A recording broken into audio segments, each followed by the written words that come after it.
महाराष्ट्र और कांग्रेस के साबिक सदर और सीनियर लीडर नाना पटोले को मंगल के रोज रियासती असेंबली से एक दिन के लिए मुअत्तल कर दिया गया। नाना पटोले ने किसानों के बारे में बीजेपी लीडरों के मुतनाज़ा रिमार्क्स के खिलाफ एहतजाज करते हुए स्पीकर के पोडियम में दाखिल हो गए थे। ये वाक़या मानसून इजलास के दूसरे दिन पेश आया, जिससे ऐवान में ज़बरदस्त हंगामा हुआ। वज़ीर ज़राअत मानिक राव और बीजेपी एमएलए बब्बन राव के किसानों से मुताल्लिक़ तौहीन आमेज़ बयानात पर अपोजिशन ने हंगामा किया और हुक्मरान पार्टी से किसानों से माफ़ी मांगने का मुतालबा किया। स्पीकर राहुल नार्वेकर ने बार बार पटोले को तनबीह की, लेकिन जब वो कुर्सी के करीब बहस करते रहे, स्पीकर ने नज़्म बहाल करने के लिए उन्हें बाकी दिन के लिए मुअत्तल करने का हुक्म दिया।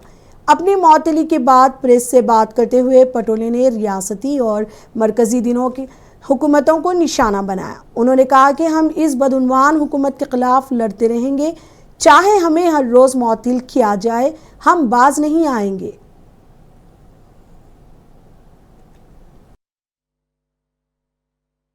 लोकशाहीने त्यांना दिलेला हा अधिकार आहे। आतमध्ये आंदोलन करण्याचे वेगवेगळे प्रकार आहेत आणि त्या प्रकारातनं जर नानांनी पाऊल उचललं असेल तर आम्ही सगळे त्याचं समर्थन करतो। ऐसे अपमानित किसानों को किया जा रहा है, क्या सत्ता में ये लोग इसके लिए आए? किसानों को अपमानित करने के लिए, किसानों को आत्महत्या करवाने के लिए आए? वो इससे असंवैधानिक क्या हो सकता है? जब से मोदी की सरकार देश में आई तब से देश में किसानों की आत्महत्या बढ़ी है। उनकी इनकम दुगनी करने वाले थे, अब तो फर्टिलाइजर के दाम बढ़ा दिए, बीज के दाम बढ़ा दिए और फसल के दाम कम कर दिए। किसान बर्बाद हो चुका है और ये किसान की लड़ाई हम लोग लड़ेंगे। किसान को इस तरह बर्बाद होने नहीं देंगे। उनके लिए अगर उनका सर्टिफिकेट नहीं चाहिए हमको, फडणवीस का सर्टिफिकेट नहीं चाहिए, क्योंकि वो किसान विरोधी है। एक तर तुम्ही समजून घ्या, हे सरकार भाजपचं आणि महायुतीचं सरकार आहे। पोलीस प्रशासन हे आज सत्तेत जे लोक आहेत त्यांचं ऐकतात। पालकमंत्री आदरणीय अजितदादा आहेत। आता याच्यामध्ये जो विरोधात असणारा आमदार हा पोलिसांवर दबाव कसा टाकेल?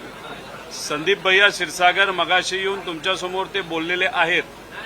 त्यांचं आणि आमचं आणि आमच्या सगळ्या पार्टीचं हेच मत आहे, जो कोणी जबाबदार असेल त्याच्यावर तुम्ही कारवाई करा। पोलीस प्रशासन तुमच्याकडे आहे, जे सीसीटीव्ही तुम्हाला मिळतात, जे काय साधनं तुमच्याकडे आहेत, खोलात जावा।